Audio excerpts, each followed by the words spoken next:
오늘은 특별히 목회자 주일이고 하기 때문에 말씀의 제목을 하나님의 종에 대한 말씀을 준비를 했습니다. 말씀 제목은 하나님의 종의 역설이라고 하는 제목입니다. 하나님의 종, 그 특징이 뭔가? 이 고린도 교회도 바울이 하나님의 종이었습니다마는 거짓된 종들이 많이 있었어요. 해서 바울을 몰아내고 또 바울이 사도가 아니라 하고 이런 사람들이 많이 있었기 때문에 바울이 고린도 후서에서 이 주제를 다루고 있는 것입니다. 하나님의 종은 어떤 사람인가? 하나님의 종의 가장 두드러진 특징이 뭔가? 하나님의 종은 리더십이 있는 사람인가? 아니면 영권이 있는 사람인가? 병을 잘 고치는 사람인가? 예언을 잘하는 사람인가? 하나님의 종은 학벌이 좋은 사람인가? 잘생긴 사람인가? 말 잘하는 사람인가? 잘 웃기는 사람인가? 하나님의 종은 어떤 특징을 가진 사람이 하나님의 종인가?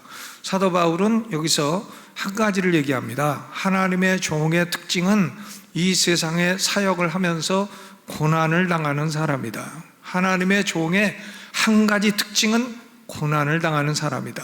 하나님의 종들, 여기서는 물론 사도도 해당이 되고 목사도 해당이 되고 장로님들도 해당이 되고 집사님들도 해당이 되고 하나님의 일을 행하는 우리 모든 성도가 다 해당이 되는 것입니다. 하나님의 종들은 무릇 이 세상에서 경건하게 살려고 하면 핍박을 받고 고난을 당하리라. 이 고난도 여기서 바울은 세 가지 종류를 얘기를 하죠. 고난은 모든 사람이 다 당하는 일반적인 고난, 역시 하나님의 종도 당한다는 거예요. 세상에 기근이 오면 하나님의 종도 같이 배고프고, 세상에 코로나가 있으면 하나님의 종도 같이 조심해야 되고, 세상에 전쟁이 일어나면 하나님의 종도 같이 전쟁을 겪고, 일반적인 고난이 있습니다. 또 두 번째 고난은 핍박으로 인한 고난이 있어요. 기독교를 핍박할 때에, 교회를 핍박할 때에 하나님의 종들이 고난을 당합니다. 또 그런 핍박이 없더라도 세 번째는 하나님을 위해서 스스로 당하는 고통도 있다는 겁니다. voluntary suffering, 자발적으로 당하는 그런 고난도 있다. 그러니까 일반적인 고난이나 핍박으로 인한 고난이나 자발적인 고난이나 하나님의 종의 특징은 어쨌든 이 세상에서 사역을 하는 동안 고난, 서퍼링이 특징이다. 왜? 우리의 구주 예수님도 이 세상에 사실 때에 수없이 많은 고난을 당하셨고, 우리는 예수 그리스도와 연합된 존재이기 때문에 이 세상 사는 동안에 고난이 특징이다 그랬습니다. 저는 오늘 고난에 대한 얘기를 하려는 건 아닙니다. 그것은 넘어가고 오늘 말씀의 주제는 특별히 8절부터 10절을 중심으로 해서 하나님의 종이 가지고 있는 역설이라고 하는 제목입니다. 역설이라는 말은 영어로는 패러독스라고 하죠. 패러독스, P-A-R-A-D-O-X. 이 패러독스는 아는 것 같아도 잘 모를 수가 있어요. 패러독스가 뭐냐? 맨날 써도 말을 막상 물어보면 그런 거 자세히 묻지 마라, 이렇게 될 수가 있죠. 왜냐하면 개념이 명확하지 않기 때문이에요. 이 패러독스, 역설이라고 하는 것은 외적으로 보면 모순된 현상처럼 보여도 내적으로 보면 논리적인 현상이에요. 일관성이 있는 현상. 예를 들어서 늙어도 젊은 장로님. 늙은 분이 어떻게 젊겠어요? 그러나 몸은 늙었어도 마음은 젊은 장로님. 그러니까 그것은 겉으로 보면 비논리적인 말 같아도 사실은 일관성을 가진 논리적인 말인 것입니다. 예를 들어서 키는 작아도 큰 사람, 작아도 큰 사람. 그럼 키는 작지만 마음이 큰 사람이기 때문에 작아도 큰 사람이라고 패러독스한 표현을 할 수가 있는 것입니다. 그러니까 겉으로 보면 작은 사람이 어떻게 크겠어요? 모순이죠. 그러나 그것은 내면적으로는 일관성이 있는 것입니다. 그래서 이런 표현을 패러독스, 역설이라고 말을 합니다. 8절로부터 10절까지 세 절, 이 세 절에서 사도 바울은 하나님의 종은 9가지 역설을 가지고 있다고 했어요. 우리말 번역이 어려워요. 이게 내용이 무슨 말을 하는 건지 알 수가 없이 어렵습니다. 그런데 하나님의 종은 9가지 역설 가운데 살고 있다는 거예요. 영광스러우면서도 욕되고, 악한 이름 같은데 아름다운 이름을 가진 존재고, 속이는 자 같은데 참된 사람들이고, 무명한 자 같은데 유명한 자들이고, 죽은 자 같은데 살아있는 자이고, 또 징계를 받는 자 같은데 죽임을 당하지 않고, 근심하는 자 같은데 항상 기뻐하는 자고, 가난한 자 같은데 많은 사람을 부유하게 하고, 아무것도 없는 자 같은데 모든 것을 가진 자로다. 9가지예요. 9가지 역설. 그러니까 하나님의 종된 사람은 역설 가운데 사는 사람이라는 것입니다. 반대되는 현상의 복합체가 하나님의 종이라는 것이에요. 여러분, 우리 그리스도인들은 이런 역설 가운데 살고 있는 사람들입니다. 세상 사람들의 눈에 보이는 하나님의 종과 하나님의 눈으로 보시는 하나님의 종은 완전히 다르다는 거예요. 오늘은 하나님의 종의 역설이라고 하는 주제를 4가지로 나누어서 말씀을 드리고자 합니다. 먼저 첫째로, 하나님의 종이 가지고 있는 역설의 내용은 무엇인가? 역설의 내용은 무엇인가? 2가지죠. 첫째로는 하나님의 종은 외면적으로는 하찮은 존재고 무시해도 좋은 존재로 보인다는 거예요. 외면적으로 볼 때에는 무시해도 좋은 존재, apparent, 외면적으로 insignificant, 하나도 중요하지 않은 존재로 보인다는 겁니다. 외면적으로 볼 때 그렇다는 거예요. 이 고린도 교회가 사도 바울을 볼 때 그렇게 본 거예요. 이 고린도 교회는 사도 바울이 2차 선교 여행 중에 개척한 교회입니다. 고린도 교회 많은 성도들이 바울을 영적인 아버지로 생각을 했습니다. 사도행전 18장 11절을 보면 1년 6개월을 거하며 하나님 말씀을 가르쳤다. 하나님이 고린도 교회가 하도 부패하니까 바울이 떠나려고 했죠. 그러니까 이 성중에는 내 백성이 많다. 여기 눌러 앉아가지고 하나님 말씀을 전하고 교회를 세워라. 이렇게 하나님의 계시를 받아가지고 1년 6개월을 고린도 교회에 사역을 했습니다. 그러니까 고린도 교인들은 다 사도 바울에게 복음을 배운 사람들이고 말씀으로 성장한 사람들이에요. 영적인 자녀들입니다. 그럼에도 불구하고 그들이 바울의 권위에 도전을 했어요. 바울을 사도가 아니라고 했습니다. 바울을 비판했어요.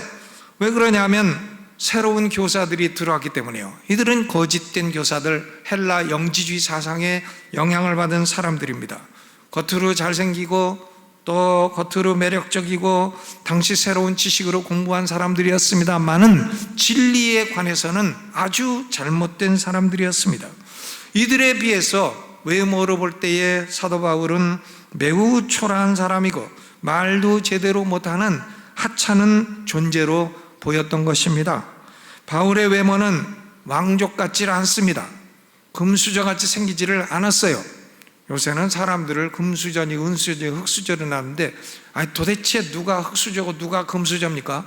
그런 분류는 악한 분류예요.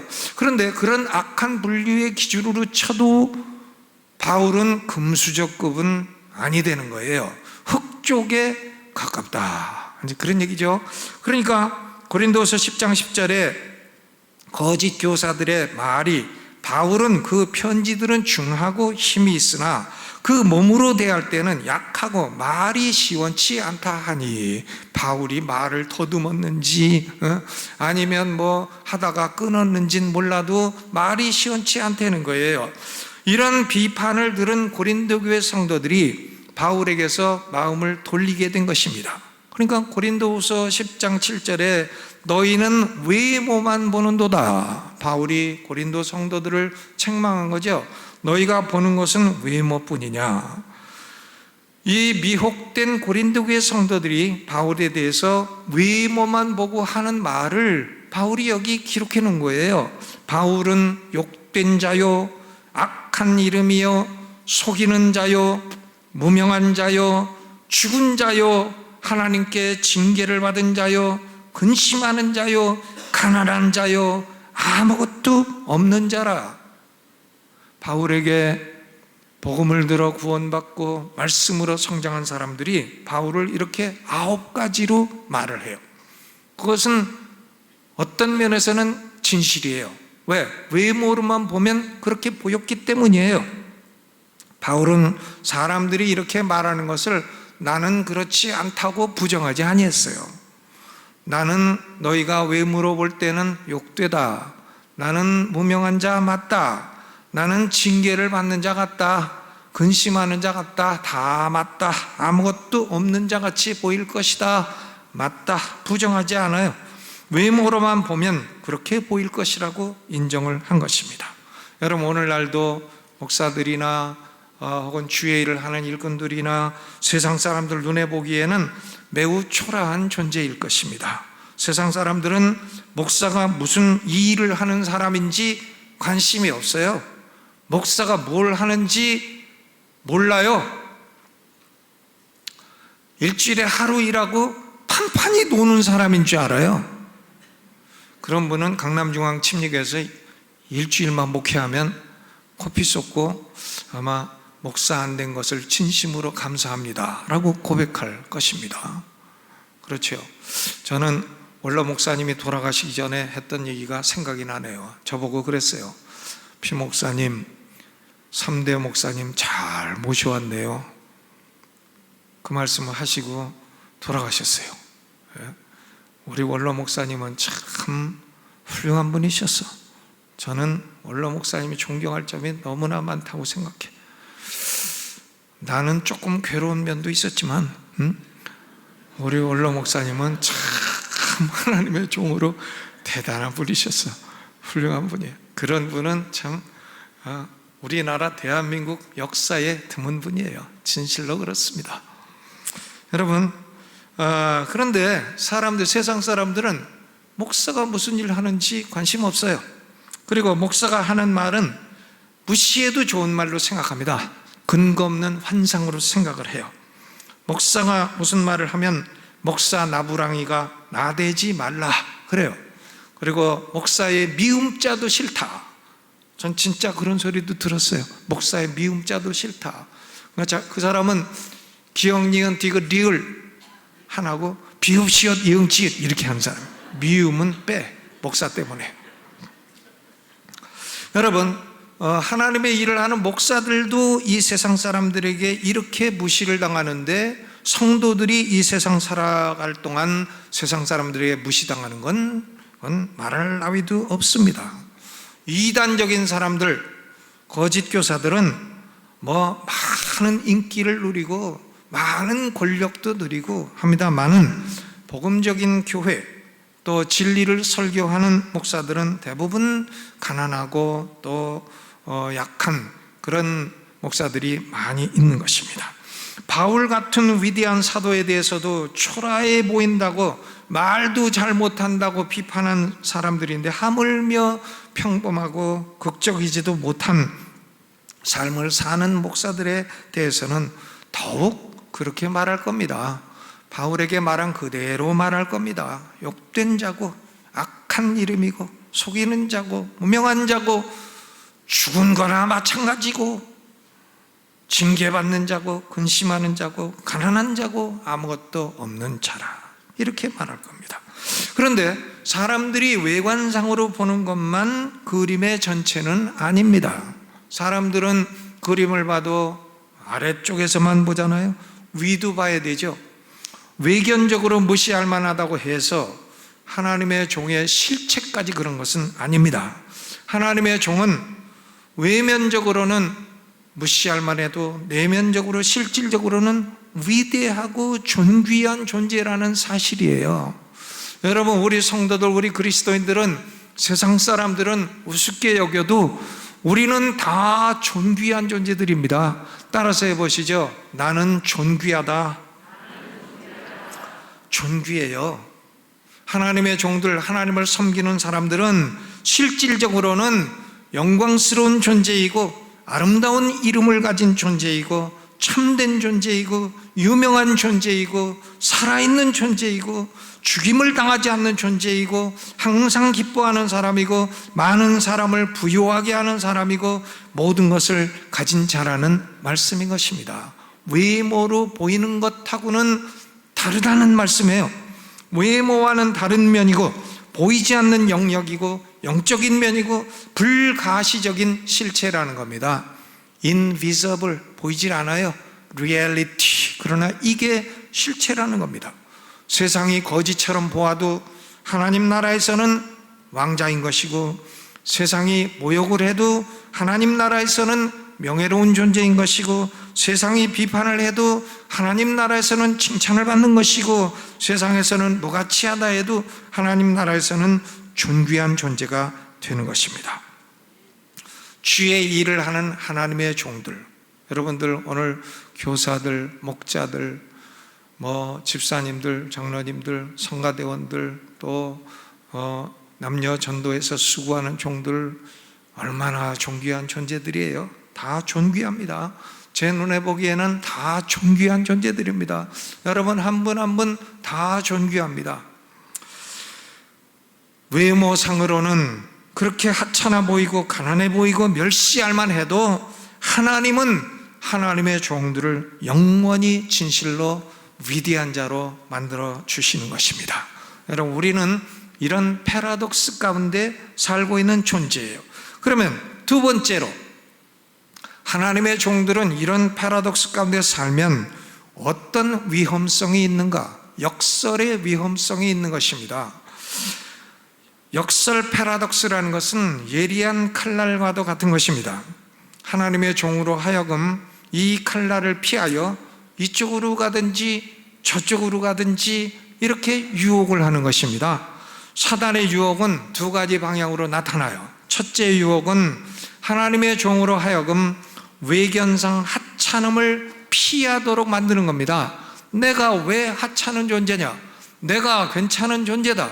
내가 세상 사람들에게 무시당하지 않을 존재다. 이렇게 생각하도록 만드는 것입니다. 스스로 중요한 사람으로 보이도록 노력하게 만듭니다. 이게 사탄의 역사예요.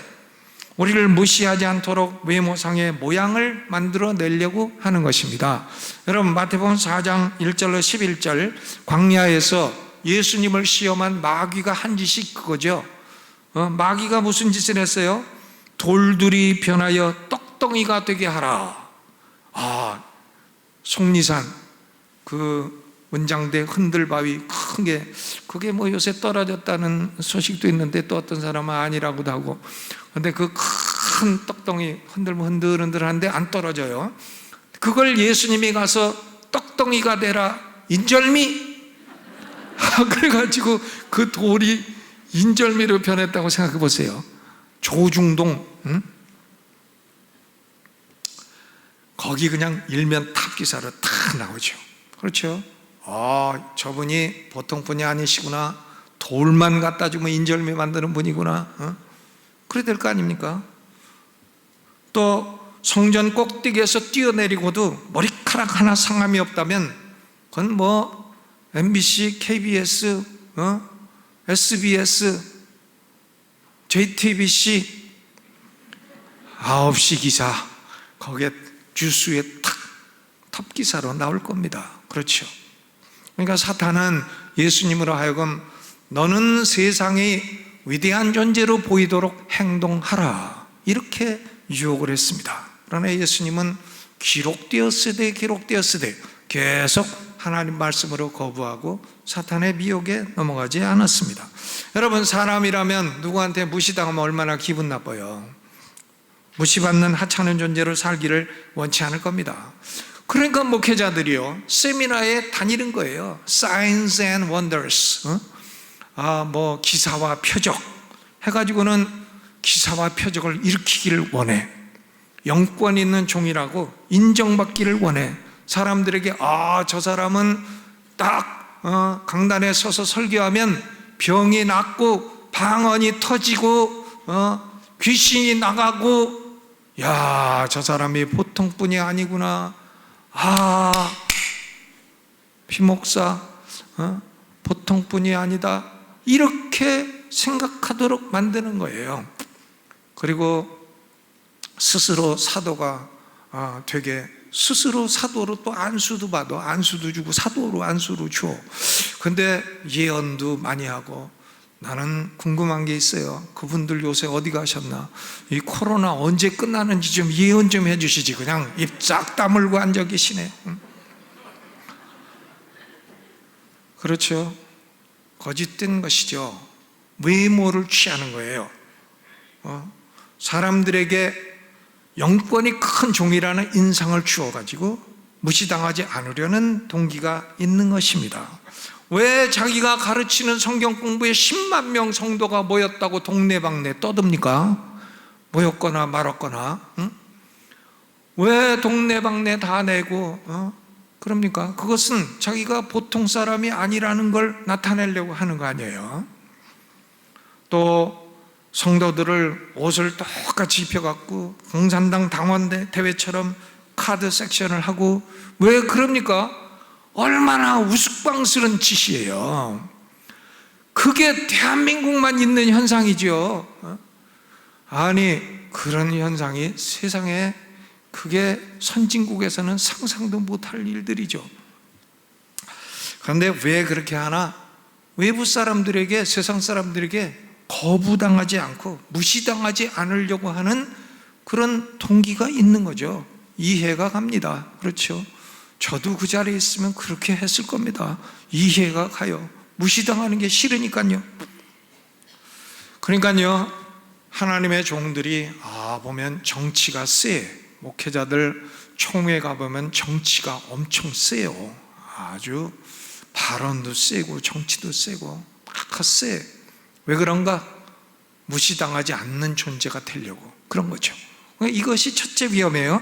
다른 하나는 하나님의 종으로 하여금 실질적인 위대함을 잊어버리도록 만드는 위험입니다. 하나님의 종으로 하여금 연약한 면이나 부족한 면이나 남들이 보기에 하찮아 보이는 면이나 그런 것만 보고 실망하게 만들고 좌절하게 만들고 비관적인 인물이 되도록 만드는 겁니다. 그런 비관적인 자세를 가지고 사역을 하면 사역에 아무런 기쁨이 없고 아무런 감격이 없고 그런 것입니다. 이 작은 시골 교회에서 내가 목회한들 누가 알아주나?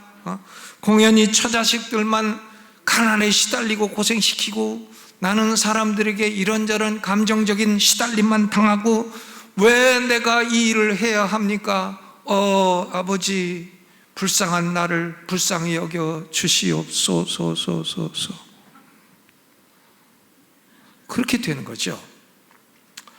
목회자들 가운데는 이처럼 기질적으로도 비관적인 기질을 가진 사람들이 있는 것입니다. 마귀는 하나님의 종이 가진 이런 기질을 이용해서 자신의 실질적인 위대함을 잊어버리게 만드는 거예요. 실질적으로 자기가 얼마나 존귀한 존재인가를 싹 잊어버리게 만드는 것입니다. 이것도 위험이에요. 마귀는 하나님의 종들이 외견상 하찮음을 피하도록 하거나 아니면 실질적인 위대함을 잊어버리게 하거나, 이것이 하나님의 종이 갖고 있는 역설에 내재하고 있는 위험인 것입니다. 여러분, 우리는 이런 위험을 피해야 되겠죠. 그럼 세 번째로, 하나님의 종들은 이런 역설에 대해서 어떤 태도를 가져야 되는가? 하나님의 종들은 역설을 그냥 받아들여야 돼요. 그리고 그걸 즐거워야 됩니다. 사도 바울은 세상 사람들이, 심지어는 고린도 교인들이 무시하고 하찮게 여겨도 그거 아니라고 쫓아다니면서 변명하지 않았어요. 너희들이 눈으로 보기에는 그렇게 보일 거다, 나도 인정한다, 받아들였어요. 갈라디아서 1장 10절, 이제 내가 사람들에게 좋게 하랴, 하나님께 좋게 하랴, 사람들에게 기쁨을 구하랴. 내가 지금까지 사람의 기쁨을 구하는 것이었다면 그리스도의 종이 아니니라. 사람들이 가서 나는 그런 존재가 아닙니다, 나는 그런 비참한 존재가 아닙니다 설명하고 다니질 않아요. 그냥 그렇게 말하면 그걸 그대로 받아들였어요. 외견적으로 볼 때는 그렇다고 인정을 했어요. 우리도 바울의 모범을 따라야 됩니다. 세상 사람들에게 하찮은 존재로 보이는 것 자체가 미덕은 아니죠. 아니지만 세상 사람들의 칭찬이나 인기를 구할 필요도 없다는 거예요. 그렇게 생각하고 말하면 그대로 내버려 두라는 것이죠. 어떤 큰 교회 목사가, 미국에서 있던 얘기입니다. 사모님을 너무 잘 먹였어. 너무 잘 먹여가지고 사모님이 영양과잉이 됐어. 영양과잉이 돼가지고 상당히 비대하게 되었는데, 한국 사람들도 조금 몸에 살이 찌면 다이어트 한다지만 한국에선 아무리 비대해도 미국 가면 날씬한 축에 속해요.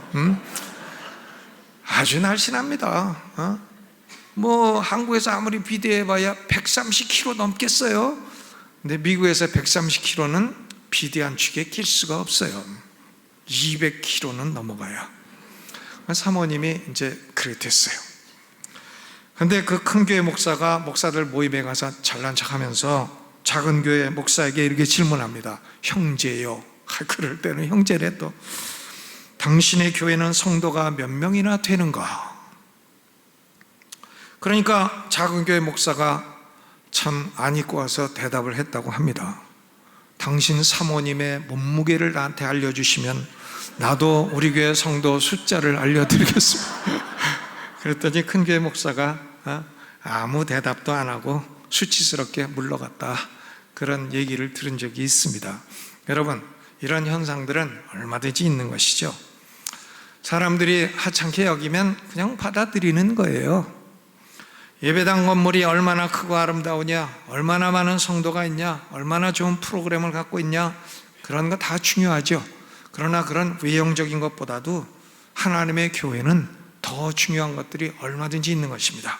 성경의 진리를 가감없이 바르게 증거하느냐, 성경의 진리, 교회가 진리의 기둥과 터예요.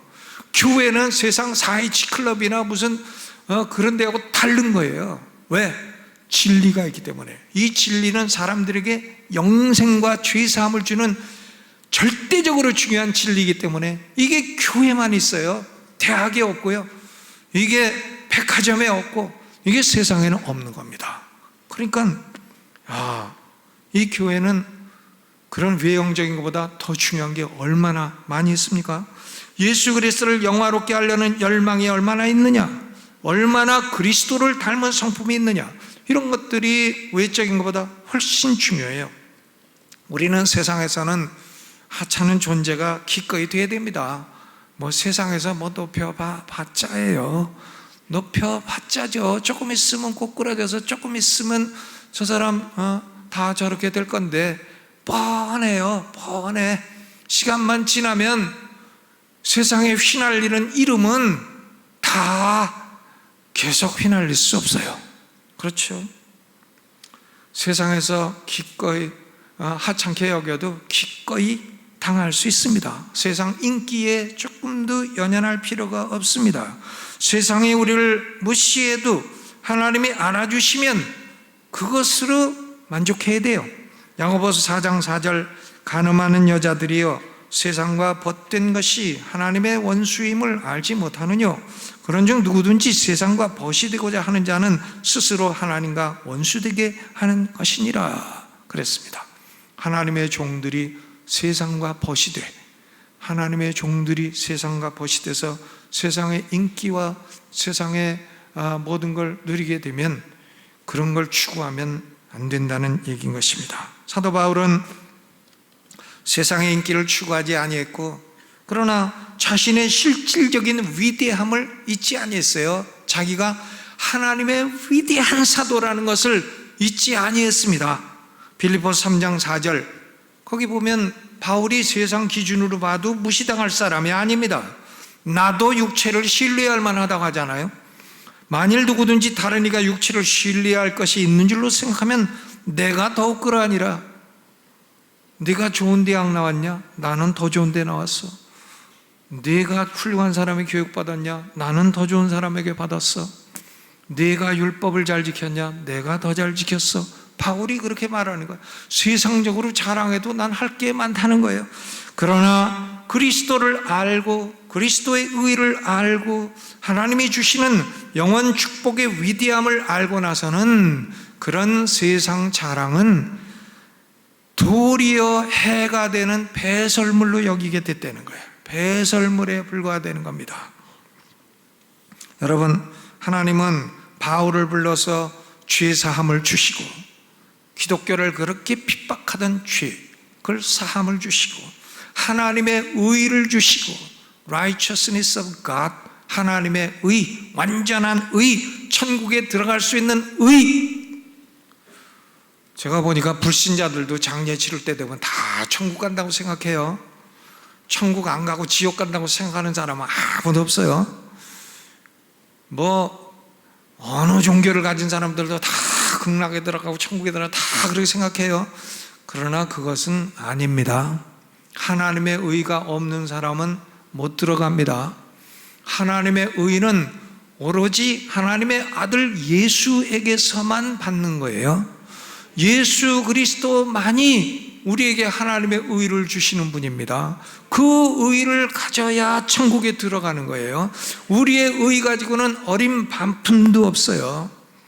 우리가 의로우면 얼마나 의로워요.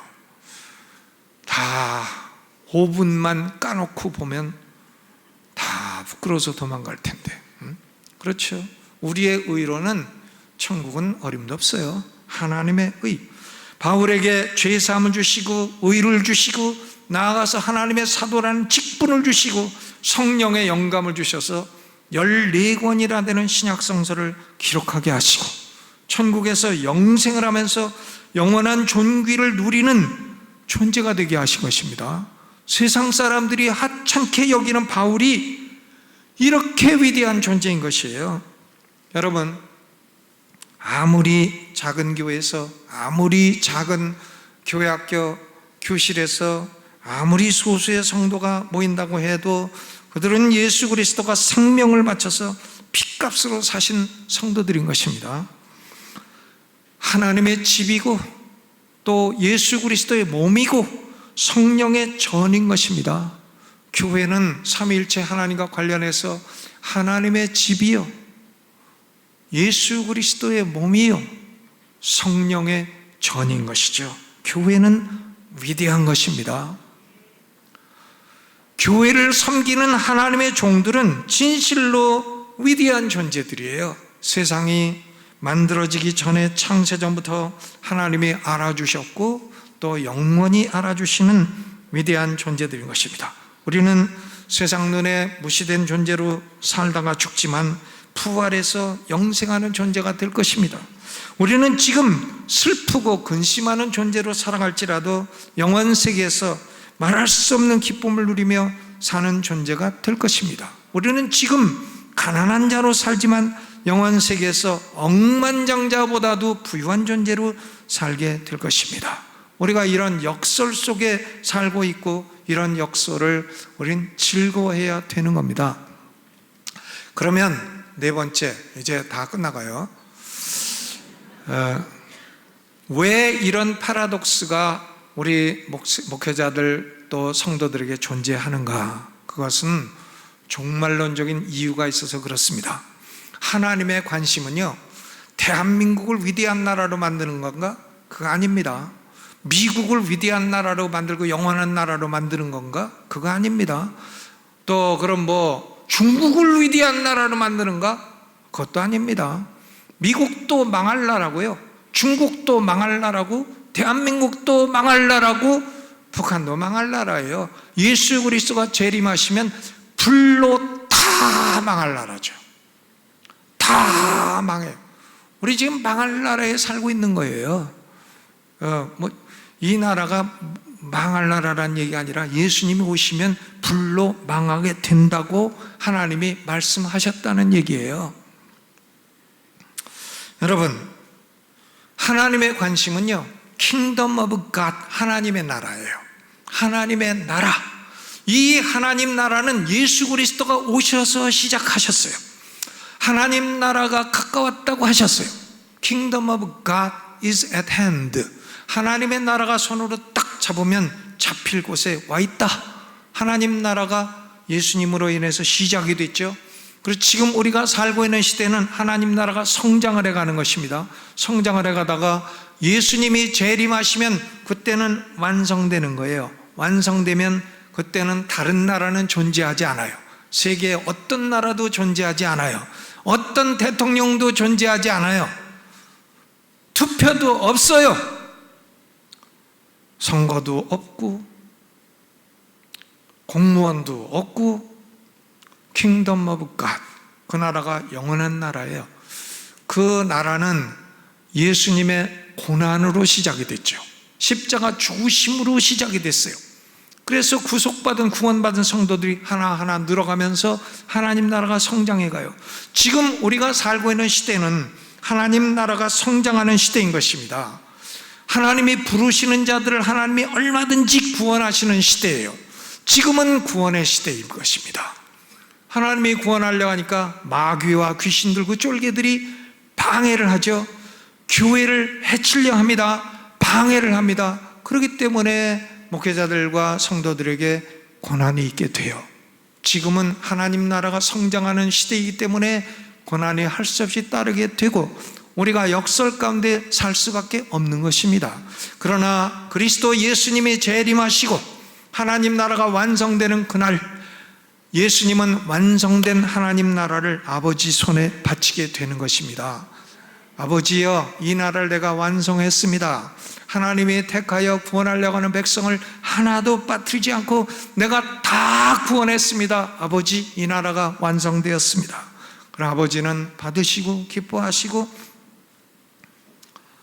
예수님은 만왕의 왕으로 재림하시고 성도들은 생명의 부활을 해서 죽지 않는 영생의 몸을 입고 영원한 영광을 누리게 되는 것입니다. 그때는 역설이고 뭐고 없어요. 고난이고 뭐고 없어요. 오로지 영원한 영광만 있어요. 이 장차 올 영광은 우리 눈앞에 실체를 가진 현실로 나타나게 될 것입니다. 그때는 우리는 예수님이 얼마나 위대한 분이신가 알게 될 겁니다. 그때 우리는 사도들이 얼마나 위대한 존재인가 알게 될 것입니다. 그리고 우리들도 하나님을 섬기느라고 고난과 고통 가운데 참 애쓰며 수고한 종들도 얼마나 위대하고 존귀한 존재들인가 다 알게 될 것입니다. 로마서 8장 18절, 생각한데 현재의 고난은 장차 우리에게 나타날 영광과 좋게 비교할 수 없도다. 지금은 슬퍼도 영원히 슬프지는 않습니다. 지금은 고통스러워도 영원히 고통스럽지 않습니다. 지금은 아파도 영원히 아프지는 않습니다. 지금은 멸시를 받아도 우리는 영원히 멸시받을 존재는 아닙니다. 우리는 존귀한 존재고 영광스러운 존재예요. 따라서 해보시죠. 나는 영광스러운 존재다. 주의 종들과 성도들에게는 영원한 영광이 기다립니다. 그러나 지금은 십자가에 못 박이신 그리스도를 증거하고 따를 때인 것입니다. 그러므로 우리의 삶에 패러독스가 있어요. 무시되는 요인들이 있습니다. 그래도 그 가운데 사시고 패러독스 가운데 영원한 영광, 존귀함을 바라보고 생각하고 위로받으며 살아가는 성도들 되시기를 주님의 이름으로 축원합니다. 자비로우신 아버지여, 고맙고 감사합니다. 우리가 이 땅을 살아간 동안 때로 연약하고 무시당할 만하고 또 피곤하고 멸시받고 할지라도 우리는 존귀한 존재요 영원한 영광을 누릴 존재라는 사실을 늘 기억하고 감사하며 세상 영광 추구하지 말고 위를 바라보며 위대한 하나님의 존귀하심을 바라보며 살아가는 우리가 되게 하여 주옵소서. 예수님의 이름으로 기도하옵나이다. 아멘. 설교 마쳤습니다.